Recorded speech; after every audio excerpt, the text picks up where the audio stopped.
भाई और बहनों, पैदा होने से लेकर मरने तक सिवाय लड़ाई झगड़े और मारपीट के यदि एक भी कोई धर्म या देश हित का कार्य दशरथ पुत्र श्री रामचंद्र जी ने किया हो तो कोई भी धर्मगुरु, राम कथावाचक या राम भगत शास्त्रों से प्रमाण करके दिखाए। रावण के साथ युद्ध किया तो अपने स्वार्थ के लिए किया, क्योंकि अपनी पत्नी को छुड़वाना था। ना ही राम रावण युद्ध कोई राष्ट्र हित में लड़ा गया युद्ध था कि रावण ने भारत की सीमाओं पर अपना अधिकार जमा लिया था और रामचंद्र जी ने भारत की सीमाओं को रावण के कब्जे से छुड़वाने के लिए युद्ध लड़ा हो।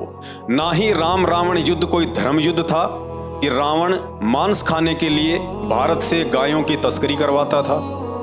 श्री रामचंद्र जी ने कभी भी किसी मुर्दे को जीवन दान दिया हो तो बता दीजिए। शंभुक को मारने के बाद उस ब्राह्मण के पुत्र को इंद्र ने जीवित किया, ना कि श्री रामचंद्र जी ने। रही बात अहिल्या की, तो अहिल्या को पुनः स्त्री रूप धारण करने का वरदान उसी के पति गौतम ऋषि ने दिया था। श्री रामचंद्र जी ने गौतम ऋषि के वरदान के अधीन होकर केवल शिला पर अपनी खड़ाऊ झाड़ी थी।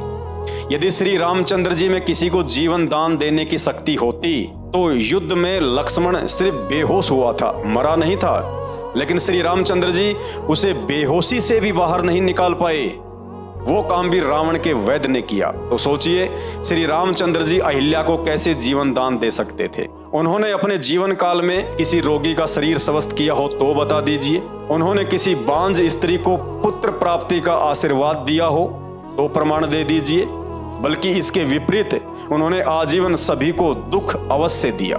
श्री रामचंद्र जी को पुत्र रूप में प्राप्त करके आजीवन उनके पिता राजा दशरथ महादुखी रहे और वनवास के समय पुत्र के वियोग में महल की छत से गिरकर गर्दन टूटने के कारण उनकी दर्दनाक अकाल मौत हुई। श्री रामचंद्र जी को पुत्र रूप में प्राप्त करके आजीवन उनकी माता कौशल्या दुखी रही। श्री रामचंद्र जी को भाई के रूप में प्राप्त करके आजीवन उनके भाई दुखी रहे और लक्ष्मण जी को मृत्यु दंड भी प्राप्त हुआ। श्री रामचंद्र जी को पति रूप में प्राप्त करके आजीवन सीता ने दुखों का पहाड़ उठाया। श्री रामचंद्र जी को पिता रूप में प्राप्त करके लव व कुश ने कभी भी उनको हृदय से पिता स्वीकार नहीं किया और ना ही अयोध्या में निवास किया। स्वयं श्री रामचंद्र जी ने आजीवन सुख का सांस नहीं लिया। एक राजा होने के बावजूद जिसकी पत्नी और बच्चे जंगल में वनवासी का जीवन भोग रहे हों, ऐसा व्यक्ति राजा तो क्या देवता होकर भी सुखी नहीं रह सकता। राजा होने के बावजूद जिसे अपने ही निर्दोष भाई को मृत्यु दंड देना पड़े, वह व्यक्ति सौपन में भी सुखी नहीं हो सकता। चक्रवर्ती राजा होने के बावजूद जिसे अपने ही पुत्रों के सामने शर्मिंदा होना पड़ जाए, वह व्यक्ति कभी भी सुखी नहीं हो सकता।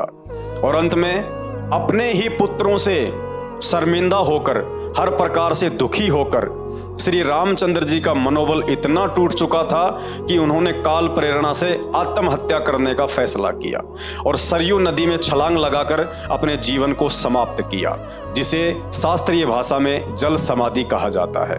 भाई और बहनों, सोचिए किस आधार से उन्हें परमात्मा की संज्ञा देकर उनकी भक्ति से मोक्ष की उम्मीद कर सकते हैं। जिसका स्वयं का मोक्ष नहीं हुआ, उनकी भक्ति से आपका मोक्ष कैसे संभव है। जिन्होंने स्वयं आजीवन सुख का सांस नहीं लिया, उनकी भक्ति से आप कैसे सुखी रह सकते हैं। भारत देश के सभी सनातनी धर्मगुरुओं से मेरा आग्रह है, अब शिक्षित समाज के सामने आप धर्मगुरुओं का यह बेतुका तर्क भी कुछ काम आने वाला नहीं है कि उन्होंने ये सब लीला करके एक आम नागरिक का जीवन जीकर दिखाया। यदि उन्होंने लीला करके आम आदमी का ही जीवन जीकर दिखाया है और सारी उम्र आम आदमी वाले ही कार्य किए हैं, तो उन्हें भगवान मानकर पूजा करना कौन सी समझदारी है। उन्हें आम आदमी की तरह ही लेना चाहिए।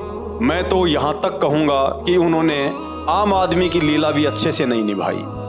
वो लीला किस काम की जिस लीला के चक्कर में स्वयं के खानदान का सत्यानाश हो गया और ना ही समाज को कुछ अच्छा सीखने को मिला। क्योंकि आम आदमी भी अपनी एक पत्नी के लिए करोड़ों लोगों के जीवन को दांव पर नहीं लगाता, जो दशरथ पुत्र श्री रामचंद्र जी ने किया।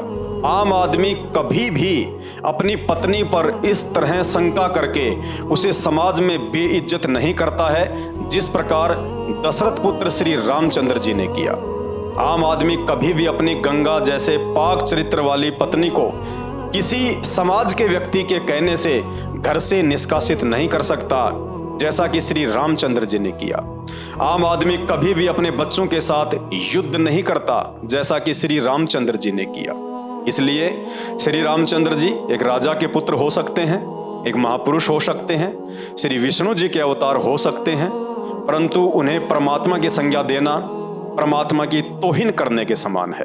भाई और बहनों, अब एक छोटा सा संदेश है, आप सभी भगत भाई बहन ध्यान से सुनिए और मेरे द्वारा ये जो वीडियो बनाया गया है इस मकसद को समझिए और अपने इस मानव जीवन को सफल बनाइए। आने वाला समय 2028 युग परिवर्तन का समय है, भयंकर महाविनाश का समय है और उस महाविनाश के समय में केवल और केवल भक्ति बचा सकती है। और भक्ति के लिए ये आवश्यक है कि सबसे पहले आप भगवान की पहचान करें, परमात्मा की पहचान करें। भक्ति तो उसके बाद शुरू होगी।